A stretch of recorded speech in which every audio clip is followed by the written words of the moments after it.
Le secret de l'arbre murmurant. Dans un village isolé, niché au cœur d'une forêt dense et luxuriante, vivait une jeune femme nommée Amina.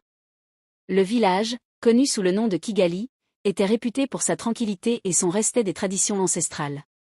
Au centre du village se dressait un majestueux baobab, bien plus ancien que toutes les mémoires, que les habitants appelaient l'arbre murmurant. On disait qu'il contenait la sagesse des ancêtres et qu'il était le gardien des secrets les plus profonds du village. Amina était une jeune femme curieuse et audacieuse, souvent en désaccord avec les règles strictes imposées par le Conseil des Anciens. Sa grand-mère, Mama Ife, une femme sage et respectée, lui avait souvent mis en garde contre les dangers de la curiosité, surtout en ce qui concernait l'arbre murmurant. Certains secrets sont mieux laissés intacts, ma fille, lui répétait-elle.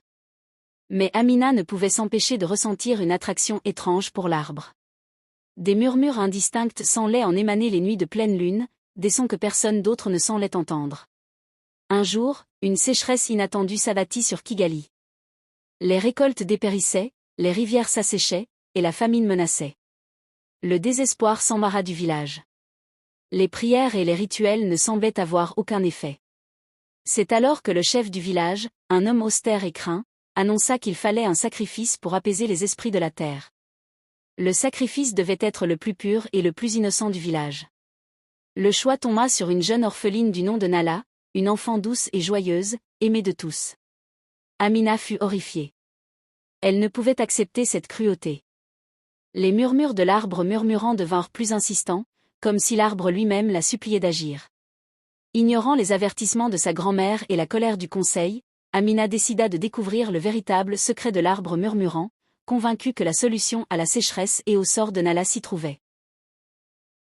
Sous le couvert de la nuit, Amina se faufila hors de sa hutte. La lune, pleine et brillante, éclairait faiblement le chemin vers l'arbre murmurant. Tandis qu'elle approchait, les murmures devinrent plus distincts, mais pas dans une langue qu'elle connaissait. C'était un mélange de vent, de crépitements et de voix étouffées, qui semblait émaner du tronc massif lui-même. Elle posa sa main sur l'écorce rugueuse, sentant une vibration étrange parcourir son bras. Ce n'était pas un arbre ordinaire. En cherchant un moyen d'entrer ou de comprendre les murmures, elle remarqua un motif gravé dans l'écorce, presque invisible à l'œil nu, qui ne ressemblait à aucun symbole du village. Elle le suivit du bout des doigts, et à mesure qu'elle traçait la spirale complexe, une partie de l'écorce s'éclaira d'une douce lumière émeraude. Le cœur battant, Amina comprit que c'était une sorte de portail ou d'accès. Sans hésitation, elle pressa ses deux mains sur le motif lumineux. L'arbre s'ouvrit alors,